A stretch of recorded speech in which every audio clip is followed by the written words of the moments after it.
ஆனதெல்லாம் பொன்னெடுத்த கோலமயே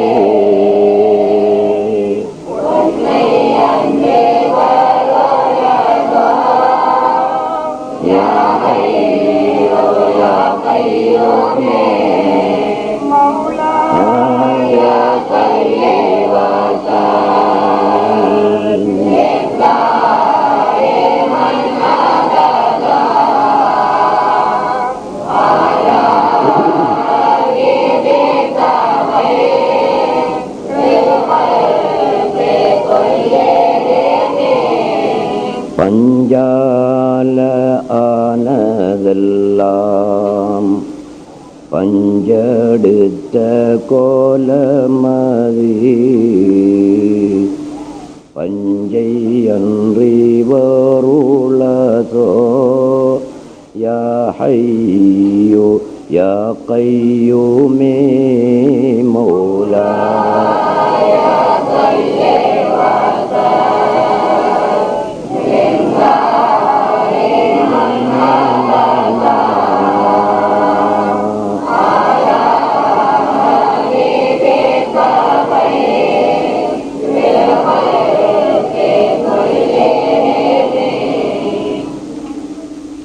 الحمد لله رب العالمين والعاقبة للمتقين والصلاة والسلام على سيدنا محمد أشرف المرسلين وعلى آله وأصحابه وأزواجه وأهل بيته أجمعين أما بعد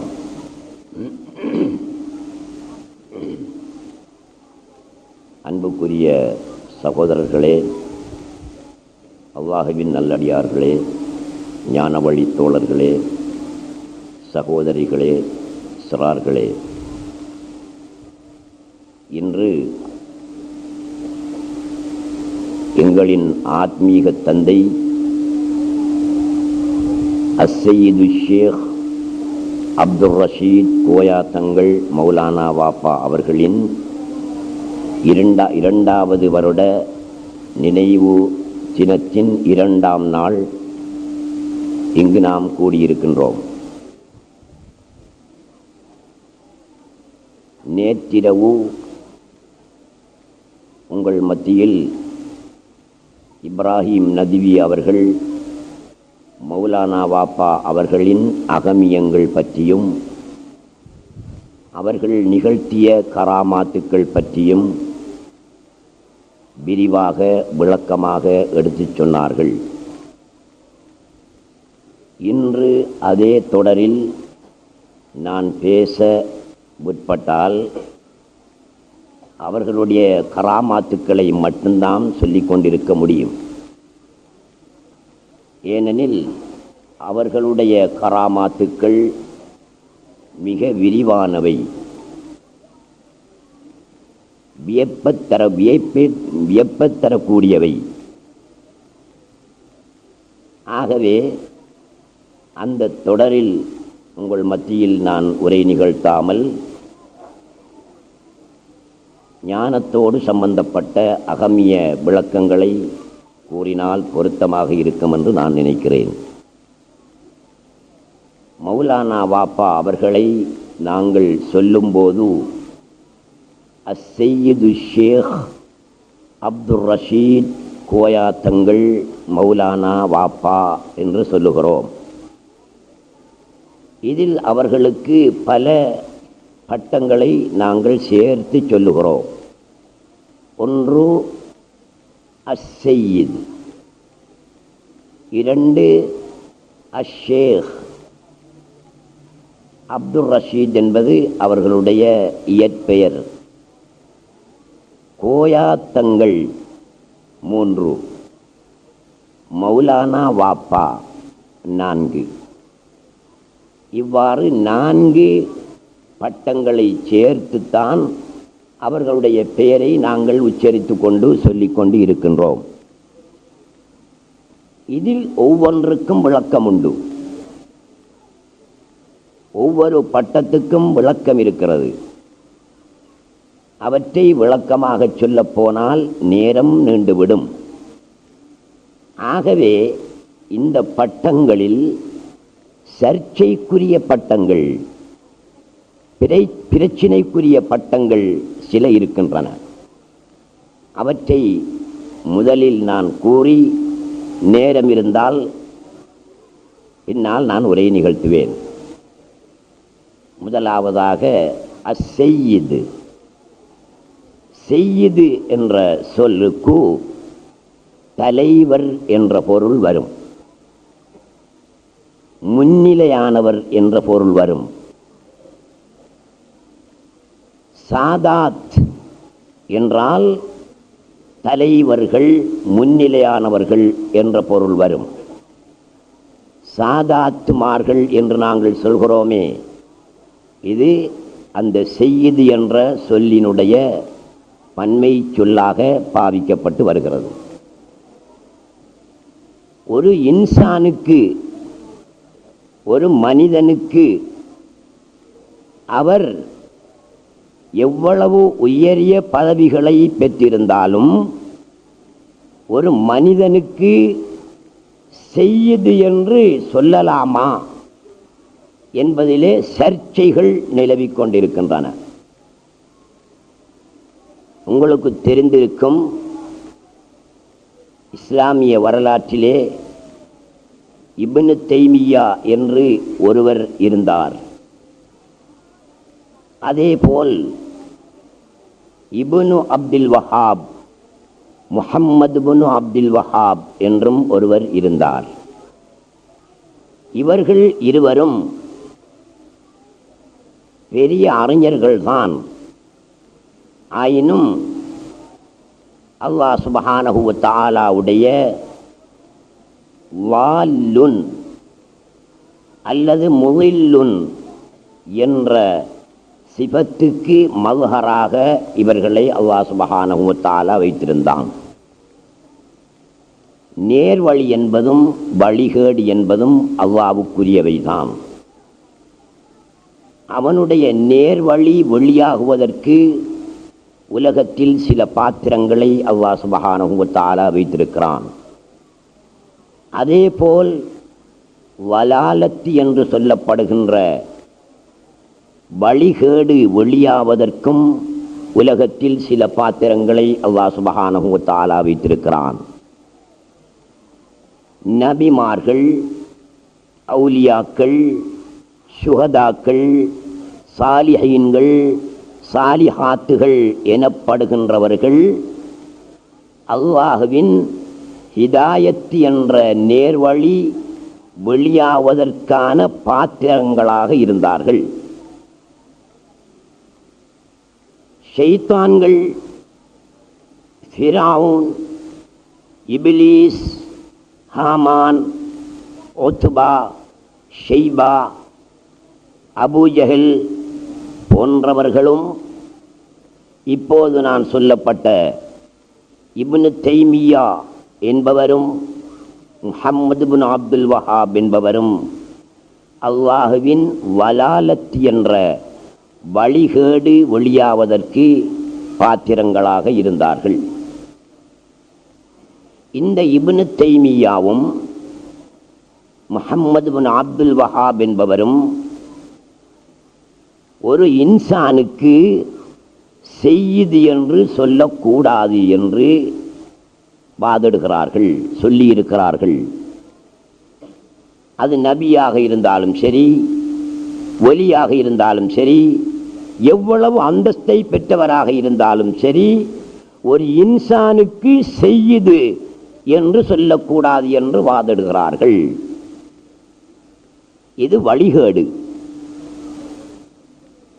இவர்களின் சிந்தனைகளையும் கருத்துக்களையும் பின்பற்றி வாழுகின்றவர்கள் உலகத்தின் பல பகுதிகளிலும் இருக்கின்றார்கள். நமது காத்தான்குடியிலும் இருக்கின்றார்கள். இவர்கள் ரசூலுல்லாஹ்வின் மீது ஸலவாத்து சொல்லுகின்ற நேரத்தில் அல்லாஹும்ம ஸல்லி வ ஸல்லிம் அலா அப்திக முஹம்மதின் என்றுதான் சொல்வார்கள். அல்லாஹும்ம ஸல்லி வ ஸல்லிம் அலா அப்திக முஹம்மதின் என்றுதான் சொல்வார்கள். நாங்கள் எவ்வாறு சொல்வோம்? அல்லாஹும்ம ஸல்லி வ ஸல்லிம் அலா சய்யிதினா வ ஹபீபினா வ ஷஃபீஇனா வ மௌலானா முஹம்மதின் என்று சொல்வோம். எத்தனையோ சிறப்பு பட்டங்களை சேர்த்து சொல்வோம். அவர்கள் இந்த பட்டங்களை எல்லாம் நபி பெருமானுக்கு கொடுக்காமல் அல்லாஹும்ம ஸல்லி வ ஸல்லிம் அலா அப்திக முஹம்மதின் என்றுதான் சொல்வார்கள்.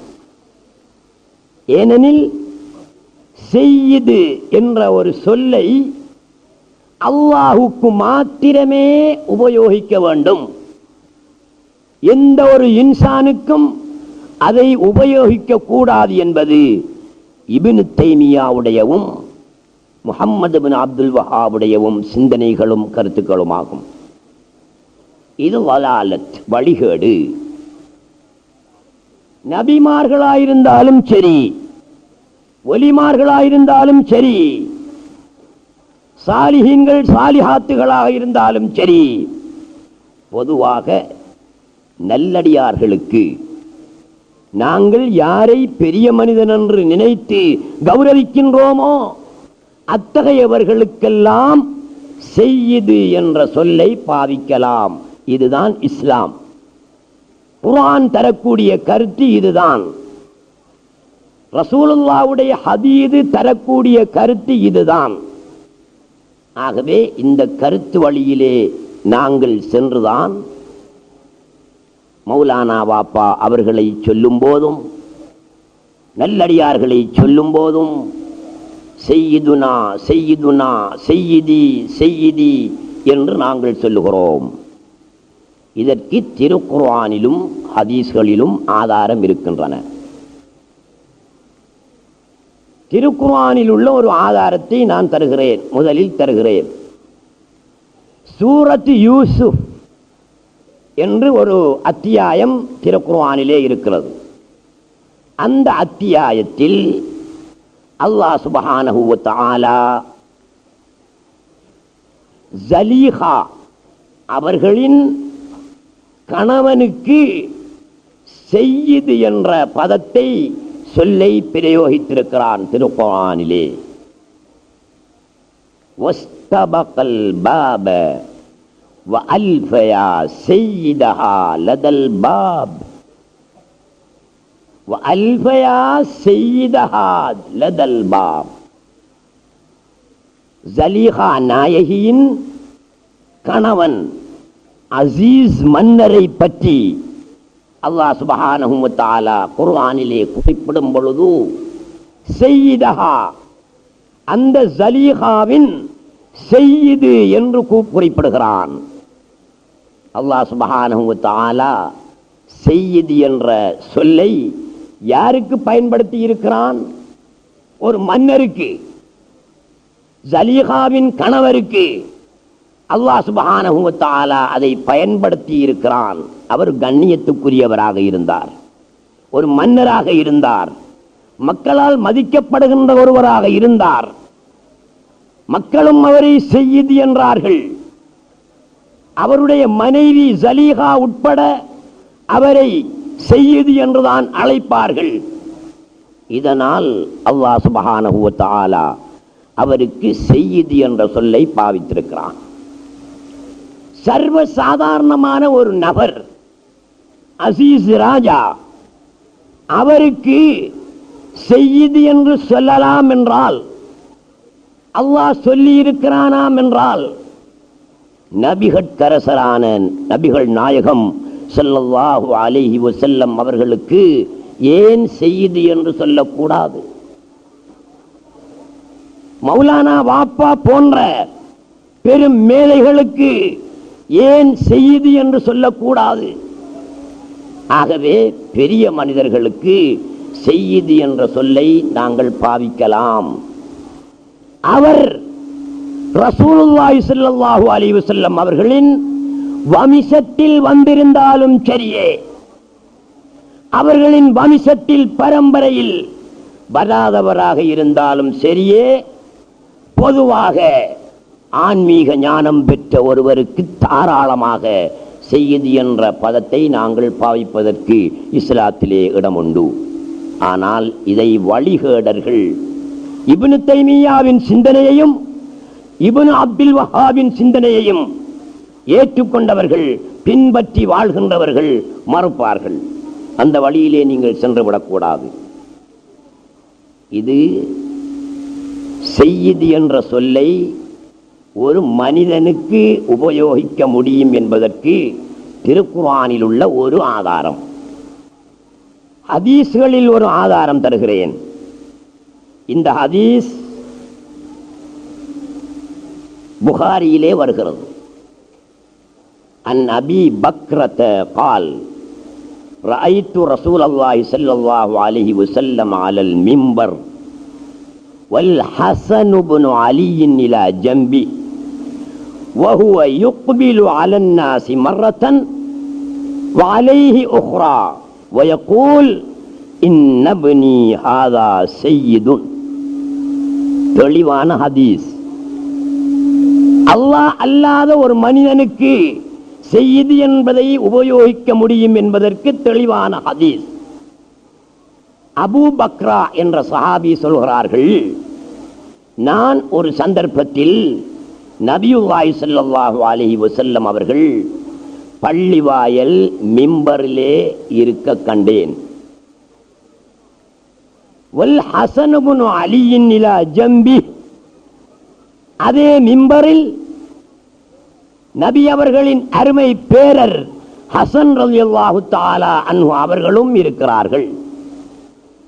வஹுவ யுக்பிலு அலன் நாஸி மர்ரத்தன் வ அலைஹி உக்ரா, மிம்பரில் இருந்து கொண்டு மக்களுக்கு பிரசங்கம் செய்து கொண்டிருந்த நபியுல்லாஹி ஸல்லல்லாஹு அலைஹி வஸல்லம் மக்களையும் பார்க்கிறார்கள், இடையிடையே தன்னுடைய அருமை பேரர் ஹசனையும் பார்த்து கொண்டிருக்கிறார்கள். இப்படி மிம்பரில் இருந்து கொண்டு ரசூலுல்லாஹி ஸல்லல்லாஹு அலைஹி வஸல்லம் பிரசங்கம் செய்து கொண்டிருக்க நான் கண்டேன்.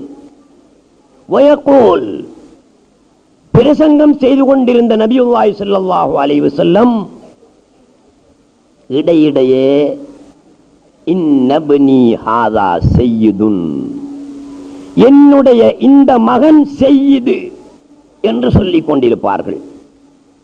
என்னுடைய இந்த மகன் செய்யிது என்று சொல்லிக் கொண்டிருந்தார்கள். இந்த நிலைமையில் ரசூலுல்லாஹ்வை நான் கண்டேன் என்று இந்த சஹாபி சொல்கிறார்கள். இதை புகாரி ரஹ்மத்துல்லாஹி அலைஹி ரிவாயத்து செய்திருக்கிறார்கள். இதிலிருந்து இரண்டு விஷயங்களை விளங்குகிறோம்.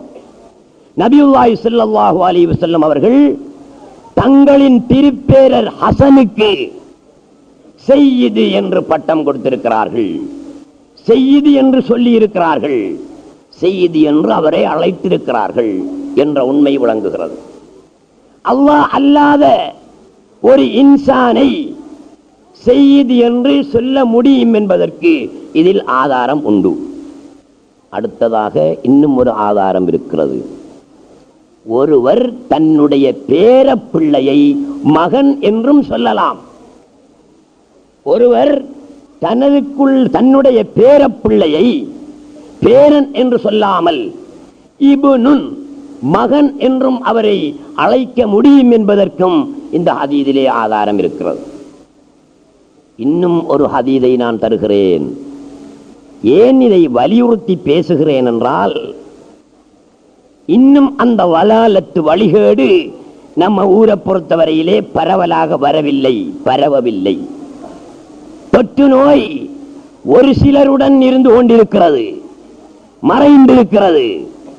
இன்னும் ஒரு சில வருடங்களில் அஸ்ஸையிது என்று எவருக்குமே அழைக்க கூடாது என்று அந்த வழிகேடர்கள் சொல்வார்கள், இன்னும் சொல்லவில்லை.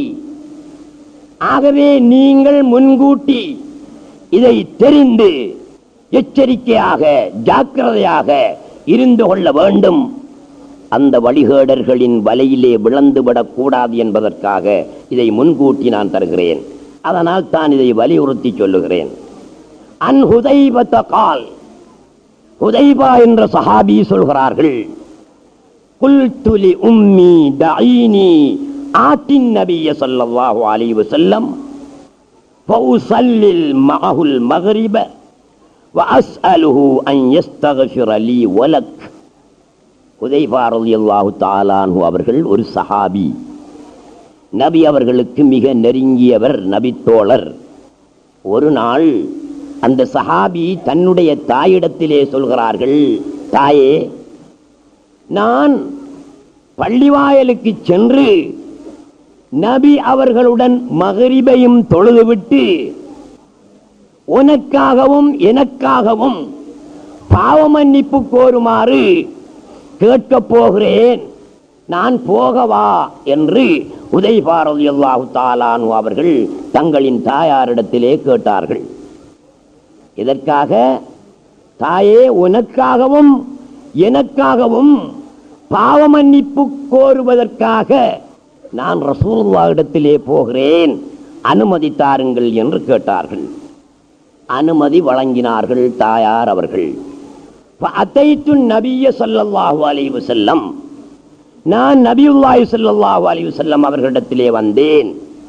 ஃபஸல்லைத்து மஅஹுல் மக்ரிப, ரசூலுல்லாஹ்வுடன் ஜமாஅத்தாக மக்ரிபை நான் தொழுதேன். ஃபஸல்லா ஹத்தல் இஷா, ரசூலுல்லாஹி ஸல்லல்லாஹு அலைஹி வஸல்லம் அவர்கள் மக்ரிபை தொழுதுவிட்டு இஷாவரை தொழுது கொண்டே இருந்தார்கள்.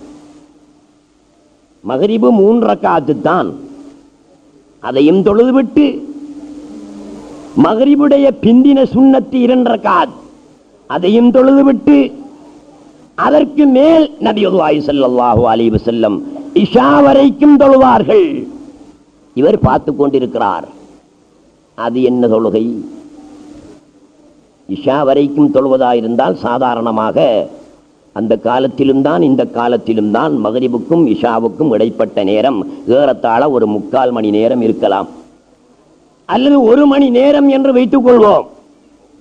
ரசூலுல்லாஹ் அவர்கள் மக்ரிபையும் தொழுதுவிட்டு அதன் சுன்னத்தையும் தொழுதுவிட்டு இஷா வரையும் தொழுது கொண்டே இருந்தார்கள். அது என்ன தொழுகை? சலாத்துல் அவ்வாபீன், அவ்வாபீன் தொழுகை.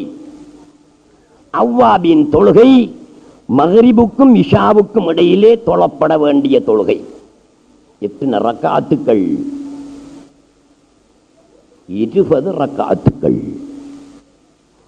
அவ்வாபின் தொழுகை ஆக கூடிய கணக்கு 20 ரக்காத்துக்கள், ஆக குறைந்தது 2 ரக்காத்துக்கள்.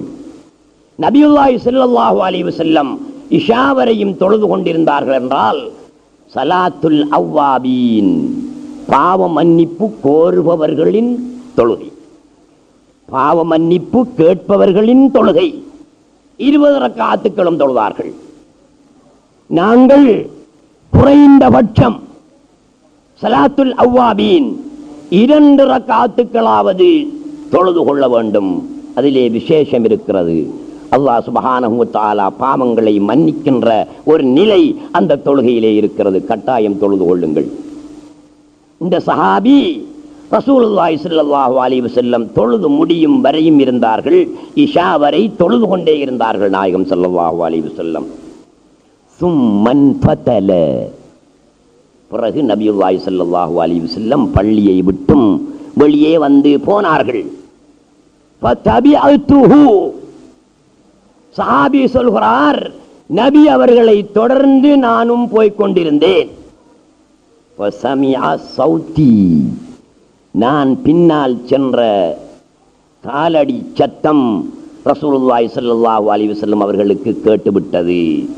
ஃபகால மன் ஹாதா ஹுதைஃபா, யார் ஹுதைஃபாவா என்று கேட்டார்கள் நாயகம் ஸல்லல்லாஹு அலைஹி வஸல்லம். இந்த ஹதீஸிலே சத்தம் கேட்டவுடன் ரசூலுல்லாஹ் திரும்பி பார்த்து என்னை கண்டு ஹுதைஃபாவா என்று கேட்டார்கள் என்ற விளக்கம் இல்லை. எனது சப்தத்தை கேட்டவுடன் யார் பின்னால் ஹுதைஃபாவா என்று கேட்டார்கள் என்ற விவரம்தான் இருக்கிறது. இதிலிருந்து என்ன விளங்குகிறீர்கள்? முன்னாலே பார்ப்பது போல் எங்கள் நபி, பின்னாலும் பார்ப்பவர் கான் முஹம்மத். முன்னாலே பார்ப்பது போல் எங்கள் நபி, பின்னாலும் பார்ப்பவர் கான் முஹம்மத். ரசூலுல்லாஹி ஸல்லல்லாஹு அலைஹி வஸல்லம் முன்னாலே பார்ப்பது போல் பின்னாலும் பார்ப்பார்கள். முன்னால் பார்ப்பது போல் பின்னால் மட்டுமா பார்ப்பார்கள்? மேலேயும் பார்ப்பார்கள், கீழேயும் பார்ப்பார்கள். அவர்களுக்கு அல்லாஹ் சுப்ஹானஹு வ தஆலா தலை கண்ணில் மட்டும் பார்வை சக்தியை வைத்திருக்கவில்லை, உடல் அனைத்தை கொண்டும் பார்க்கக்கூடிய ஒரு வல்லமையை தன்னுடைய ஹபீப் கண்மணி நாயகம் ஸல்லல்லாஹு அலைஹி வஸல்லம் அவர்களுக்கு அல்லாஹ் சுப்ஹானஹு வ தஆலா கொடுத்திருந்தான். உடல் அனைத்தை கொண்டும் பார்க்கும் வல்லமை. இதற்கு விளக்கம் இருக்கிறது, ஆனால் சொல்ல போனால் நீண்டுவிடும். நான் சுருக்கிக் கொள்கிறேன். யார் பின்னால் வருவது? ஹுதைஃபாவா என்று கேட்டார்கள். குல்து நாம், ஆம் யா ரசூலல்லாஹ், நான் ஹுதைஃபா தான் பின்னால் வருகிறேன் என்றேன். قال ما حاجتك غفر الله لك ولأمك. ரசூலுல்லாஹி ஸல்லல்லாஹு அலைஹி வஸல்லம் அவர்களுடைய மகத்துவம் வெளியாகிறது. யார் பின்னால் என்று கேட்டதற்கு ஹுதைஃபா என்றேன். அதற்கு ரசூலுல்லாஹி ஸல்லல்லாஹு அலைஹி வஸல்லம் என்ன சொல்கிறார்கள்? ஹுதைஃபாவே, அல்லாஹு தஆலா உன்னுடைய குற்றத்தையும் உன்னுடைய தாயுடைய குற்றத்தையும் மன்னித்துக் கொள்வானாக. உன்னுடைய தேவை என்ன என்று கேட்கிறார்.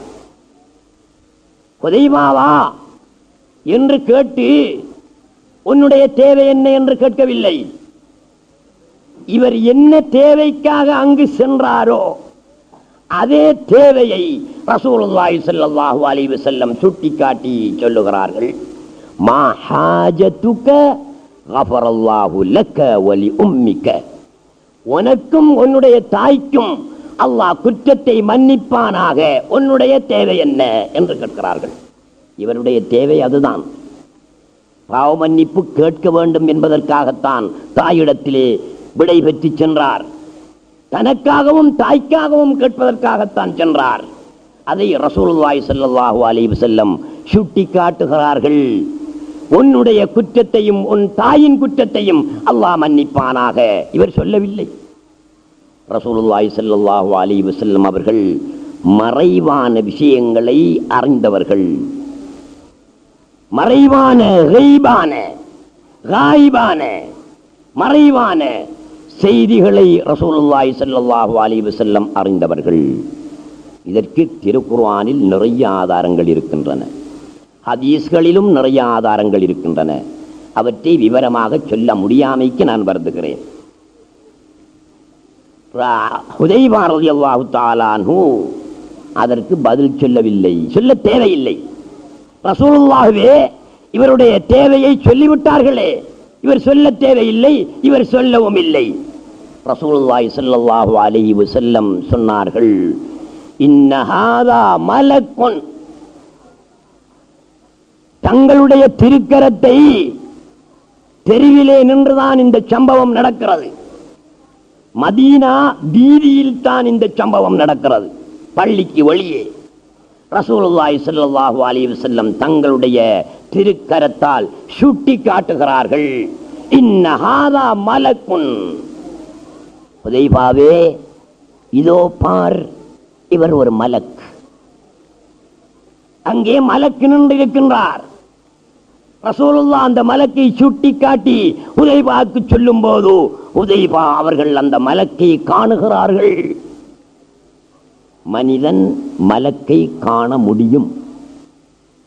மனிதன் இன்சான் ஜின்னை காண்பது போல் மலக்குகளையும் காண முடியும். ஏதாவது ஒரு உருவத்திலே, ஏதாவது ஒரு சூரத்திலே மலக்குகளை காண முடியும், ஜின்களையும் காண முடியும். ஹுதைஃபா ரலியல்லாஹு தஆலா அன்ஹு அவர்கள் பார்த்தார்கள், அங்கே ஒரு மலக்கு நிற்கின்றார். ரசூலுல்லாஹி ஸல்லல்லாஹு அலைஹி வஸல்லம் அந்த மலக்கை பற்றி ஹுதைஃபாவிடம் சொல்கிறார்கள், இன்ன ஹாதா மலக்குன் லம் யன்ஸிலில் அர்த கத் قبل هذه الليلة. இன்று இரவுக்கு முதல் இந்த மலக்கு படைக்கப்பட்ட காலத்திலிருந்து பூமிக்கு இறங்கியதே இல்லை. இந்த மலக்கு படைக்கப்பட்ட காலத்திலிருந்து இன்றிரவு வரை, அதாவது இப்போது இறங்கி இருக்கின்றாரே இதே நேரம் வரை அவர் பூமிக்கு இறங்கியதே கிடையாது. அப்படியான ஒரு மலக். இவர் இஸ்தஅதன ரப்பஹு அன் யுஸல்லிம அலைய, எனக்கு சலாம் சொல்ல வேண்டும் என்று விரும்பி அல்லாஹ்விடத்திலே அனுமதி கேட்டார். நான் ரசூலுல்லாஹ்வுக்கு சலாம் சொல்ல போகிறேன், போகவா என்று அல்லாஹ்விடம் அனுமதி கேட்டார்.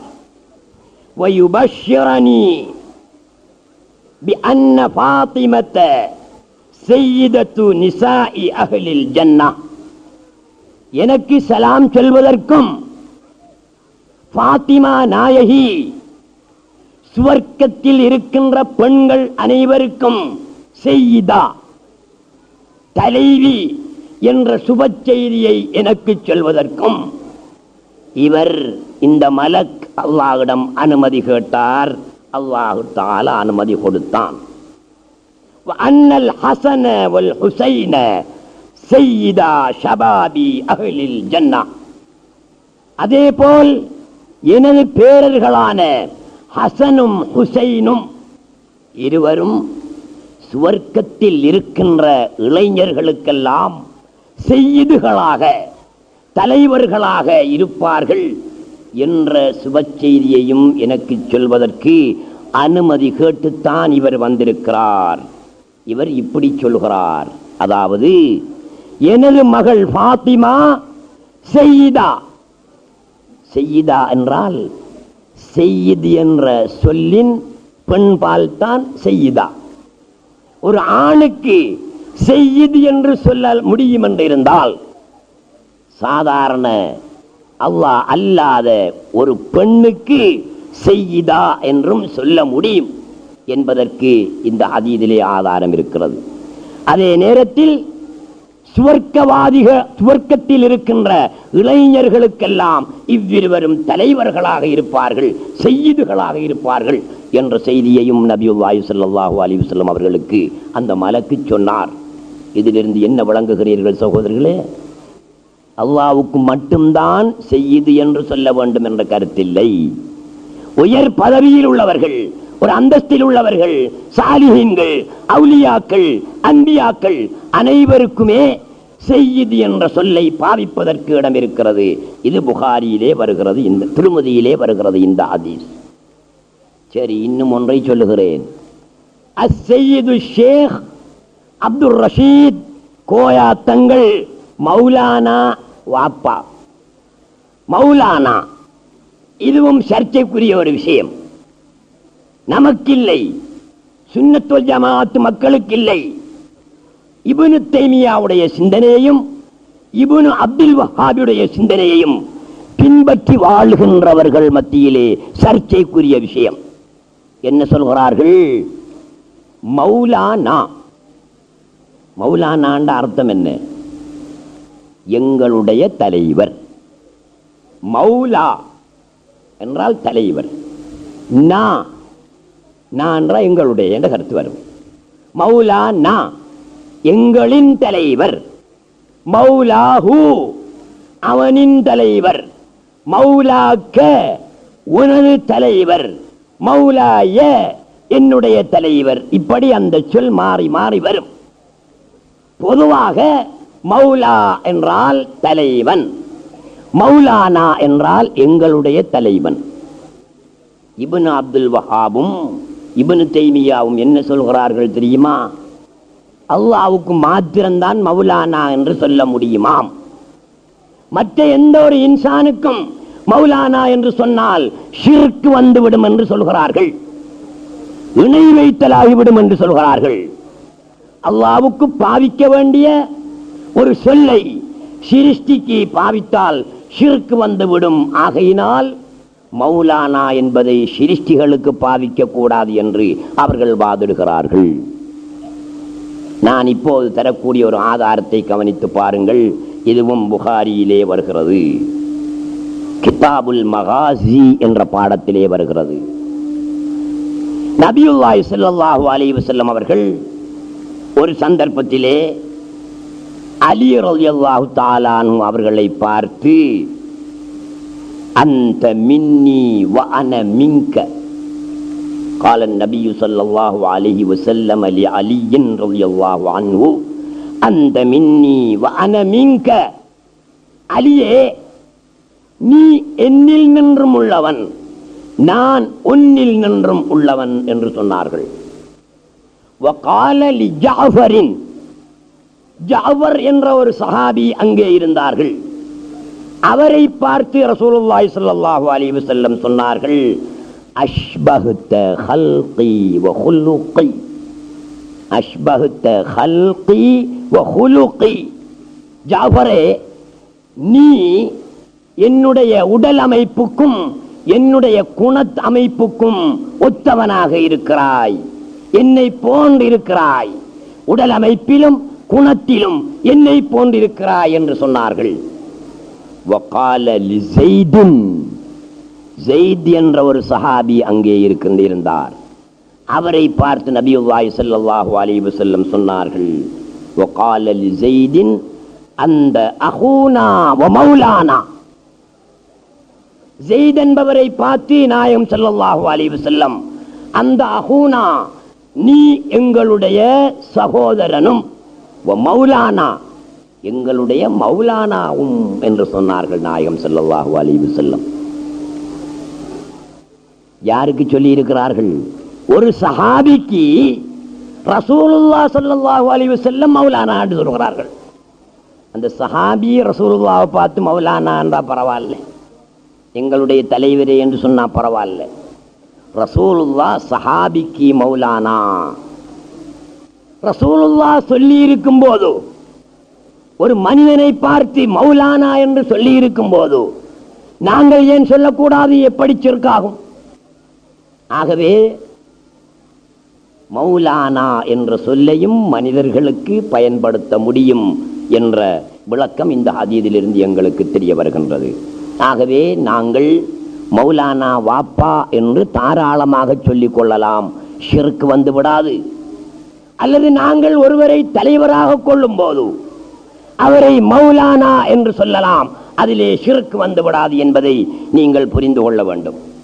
அடுத்ததாக அன்பு சகோதரர்களே, நபியுல்லாஹி ஸல்லல்லாஹு அலைஹி வஸல்லம் அவர்களின் வழியிலே வழித்தோன்றல்களால எங்களுடைய மௌலானா வாப்பா அவர்களை பற்றிய கராமத்துக்கள் அகமியங்கள் நிறைய இருக்கின்றன. நார்சா வழங்குவதற்கான நேரம் நெருங்கிவிட்டது என்று நான் நினைக்கிறேன். நேரம் இருந்தால் தொடர்ந்து இன்னும் 10-20 நிமிடங்கள் நான் பேசுவேன். முடிஞ்சாமா பாருங்க.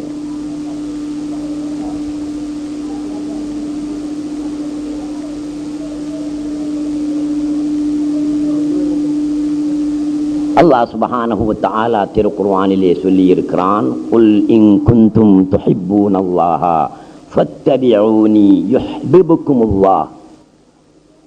குல், முஹம்மதே நீங்கள் சொல்லுங்கள், இன் குன்தும் துஹிப்பூனல்லாஹ, அல்லாஹ்வை நீங்கள் நேசிப்பவர்களாக இருந்தால், அல்லாஹ்வை நீங்கள் விரும்பக்கூடியவர்களாக இருந்தால், ஃபத்தபிஊனி, என்னை பின்பற்றுங்கள் என்று சொல்லுங்கள். அல்லாஹ்வுடைய மஹப்பத்தை ஒருவன் பெற்றுக்கொள்ள விரும்பினால், அல்லாஹ்வின் அன்பை பெற்றுக்கொள்ள விரும்பினால் அவன் செய்ய வேண்டியது என்ன? தொழ வேணுமா? நோன்பு பிடிக்க வேண்டுமா? தாடி வைக்க வேண்டுமா? தலைப்பாகை கட்ட வேண்டுமா? மிஸ்வாக்கு தீட்டி தெரிய வேண்டுமா? என்ன செய்ய வேண்டும்?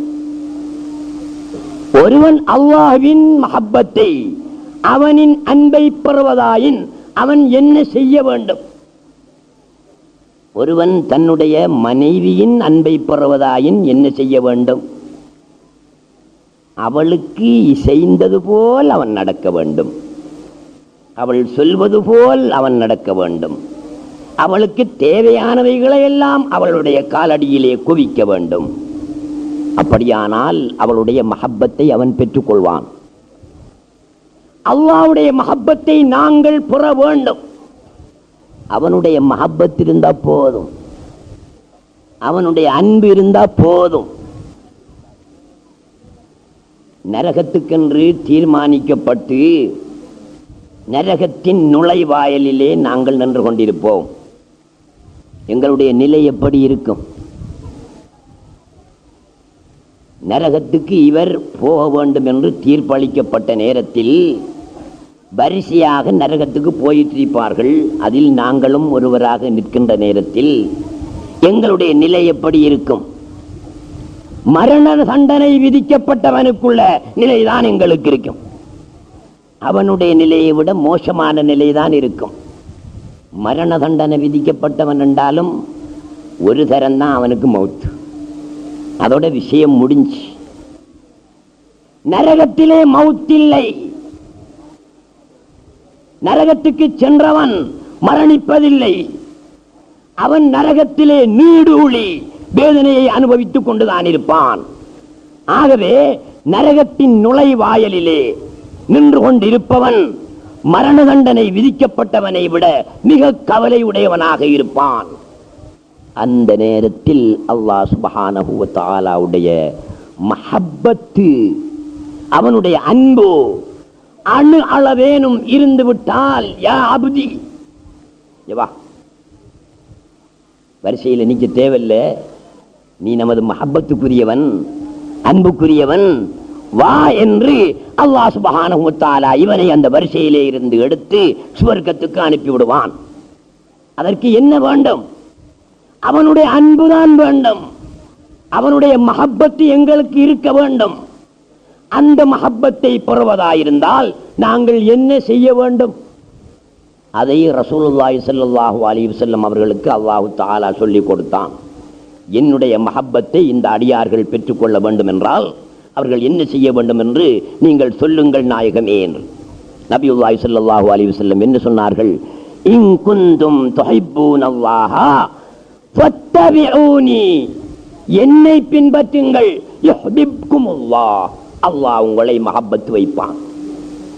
அல்லாஹ்வுடைய மஹப்பத் எங்களுக்கு கிடைப்பதாயின் நாங்கள் யாரை பின்பற்ற வேண்டும்? நபியுல்லாஹி ஸல்லல்லாஹு அலைஹி வஸல்லம் அவர்களை பின்பற்ற வேண்டும். நாங்கள் இவ்விடத்தில் இருக்கிற ஆக்கள் ஒவ்வொரு ஆக்களும் எங்களுக்கு அல்லாஹ்வுடைய மஹப்பத்து கிடைக்குமா என்கிறத தெரிஞ்சுக்கலாம். எப்படி தெரிஞ்சுக்கலாம்?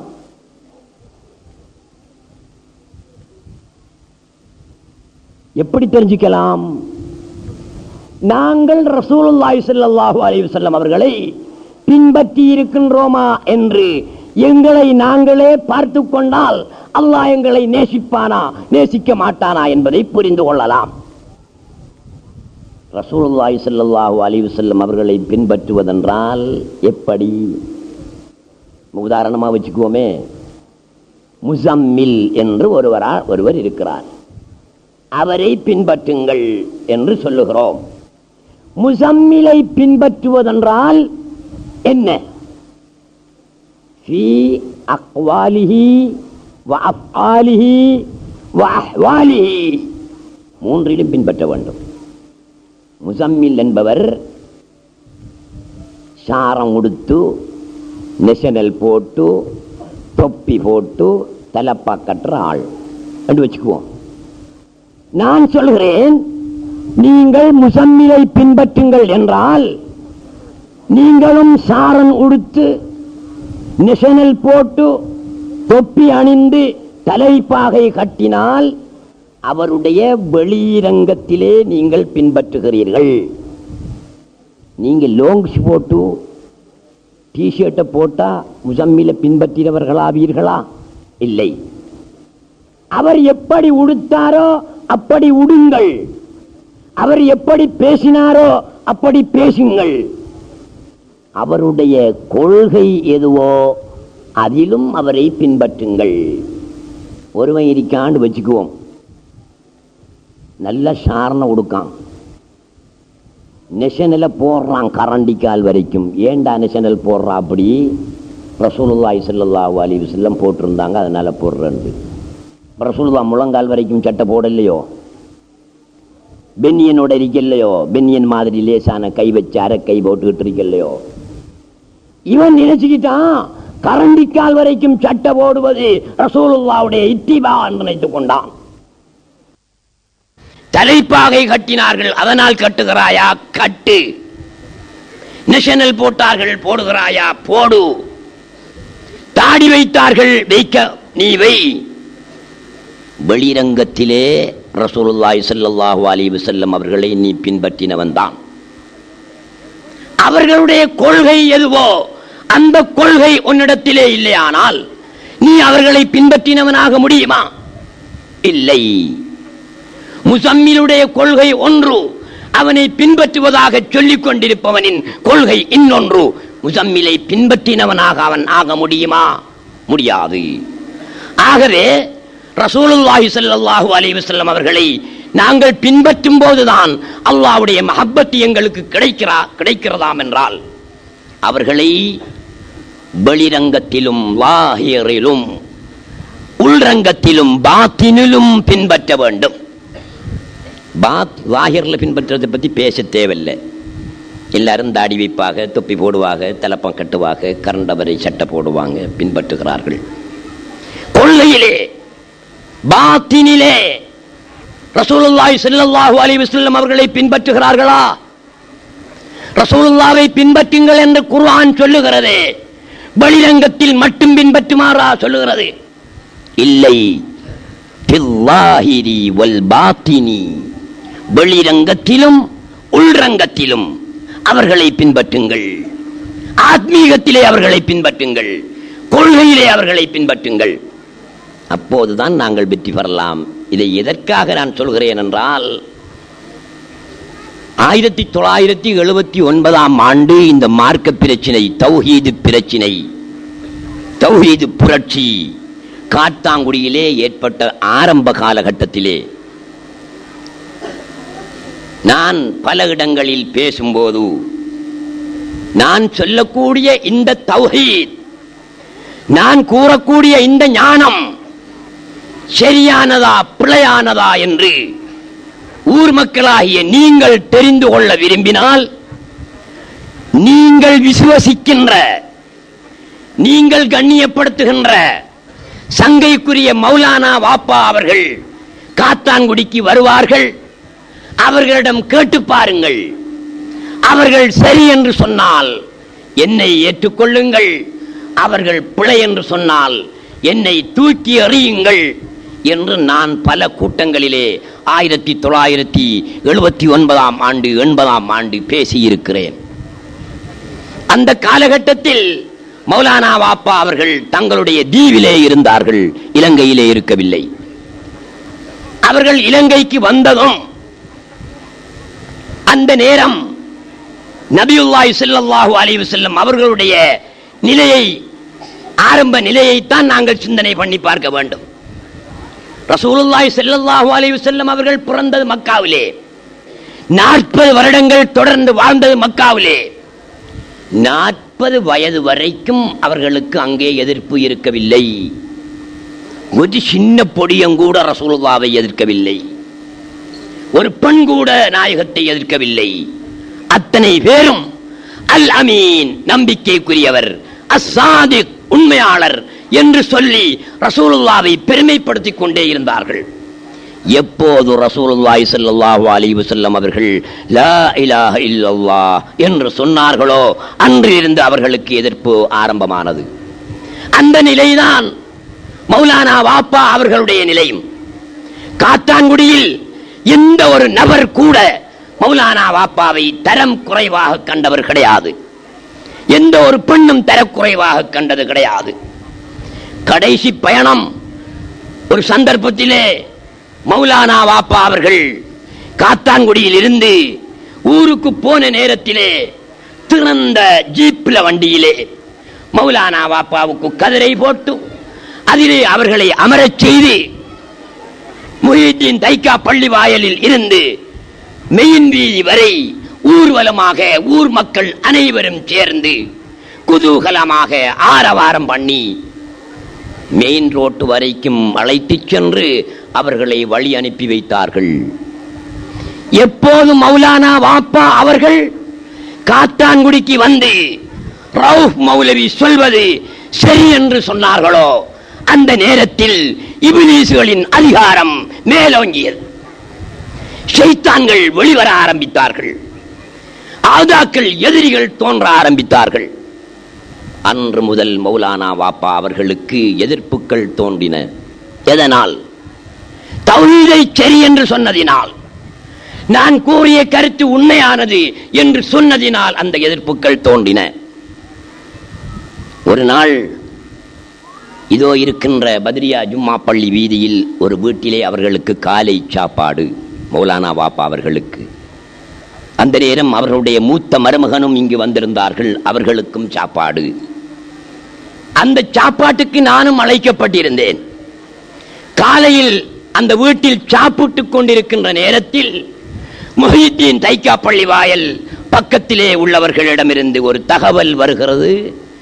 மௌலானா வாப்பா அவர்களின் ரூமுக்குள் இருந்த கட்டிலின் மீது குப்பை கூளங்கள், மலங்கள், அசுத்தங்கள் எதிரிகளால் போடப்பட்டு இருக்கிறது என்ற தகவல் வந்தது. மௌலானா வாப்பா அவர்கள் சாப்பிட்டுக் கொண்டிருக்கிறார்கள், நானும் அவர்களுடன் சாப்பிட்டுக் கொண்டிருக்கிறேன். அவர்கள் இந்த செய்தி கிடைத்தவுடன் அல்ஹம்துலில்லாஹ் அல்ஹம்துலில்லாஹ் என்று சொன்னார்கள். ஆனால் கண்ணிலே கண்ணீர் ததும்பிக் கொண்டிருந்தது. அல்ஹம்துலில்லாஹ் என்று அவர்கள் சொன்னாலும் கண்ணிலே நீர் ததும்பிக் கொண்டிருந்தது. எத்தகைய செயல்! அல்லாஹ்வுக்கு பொறுக்க முடியுமா? அல்லாஹ் பொறுப்பானா? தன்னுடைய அவுலியாக்கள், தன்னுடைய அம்பியாக்கள், தனக்கு விருப்பமானவர்களுக்கு யார் அநீதி செய்கின்றார்களோ அவர்களுடன் அல்லாஹ் போர் கொடுப்பானாம். மன் ஆதா லீ வலியன் ஃபகத் ஆதன்துஹு பில் ஹர்ப். என்னுடைய ஒலிமார்களில் ஒருவரை எவன் பகைத்தாலும் அவனை யுத்தத்திற்கு நான் அழைக்கின்றேன். அவன் என்னுடன் சமர் செய்து கொள்ளட்டும், அவன் என்னுடன் சமர் செய்ய வரட்டும் என்று ஹதீஸ் குத்ஸியிலே அல்லாஹ் சொல்லுகிறான். மௌலானா வாப்பா அவர்கள் என்னிடம் சொன்னார்கள், மகன், இந்த காத்தான்குடிக்கு நான் வருவது பணத்துக்காக அல்ல. என்னுடைய மாமாமார், என்னுடைய ஷேகுமார்கள் வந்து போன இடம், அதை பாழடைய விடக்கூடாது என்பதற்காகத்தான் நான் வருகிறேன். ஆனால் மக்கள் எனக்கு ஹதியா தருகிறார்கள். ஹதியாக்களை ஏற்றுக்கொள்வது ரசூலுல்லாஹ்வுடைய பண்பு. அந்த அடிப்படையில் நான் ஏற்றுக்கொண்டு வருகிறேன். இந்த காத்தான்குடிக்கு வருவதனால் எனக்கு ஒரு சதம் தான் கிடைக்கிறது என்று வைத்துக் கொள்வோம். அது கூட போனாலும் கூட இந்த கொள்கைக்கு மாறாக நான் பேச மாட்டேன், சத்தியத்துக்கு மாறாக நான் பேச மாட்டேன் என்று மௌலானா வாப்பா அவர்கள் திட்டவட்டமாக என்னிடத்திலே சொன்னார்கள். அன்று முதல் மௌலானா வாப்பா அவர்களுக்கு எதிர்ப்புகள் ஆரம்பித்து விட்டன. அப்படி இருந்தும் கூட மௌலானா வாப்பா அவர்கள் இதை ஒரு சமாதானத்துக்கு கொண்டு வர வேண்டும், நம்முடைய ஹயாத்திலேயே செய்துவிட வேண்டும் என்று பெருமுயற்சி எடுத்தார்கள். ஒரு சந்தர்ப்பத்திலே காலம் சென்ற மர்ஹூம் நியூ முஹிதீன் ஹாஜியாருடைய வீட்டிலே ஒரு கூட்டம், இது சம்பந்தமான ஒரு கூட்டம். அந்த கூட்டத்திற்கு அன்றிருந்த பிரமுகர்களும், காத்தான்குடி பிரமுகர்களும், இன்று இருக்கின்ற பிரமுகர்களில் சிலரும் கலந்து கொண்டார்கள். ஒரு சிலர் காலம் சென்று விட்டார்கள். மௌலானா வாப்பா அவர்களிடம், நீங்கள் இதை பெரும் பிரச்சனையாக ஆக்காதீர்கள், ரவுஃப் மௌலவி சொல்வது என்ன தெரியுமா என்று இந்த கூட்டம் நடந்தது. ஒரு இரவு நேரம் மௌலானா வாப்பா தங்களுடைய கையை இப்படி காட்டினார்களாம். கையுடைய நிழல் கீழே தெரிந்ததாம்.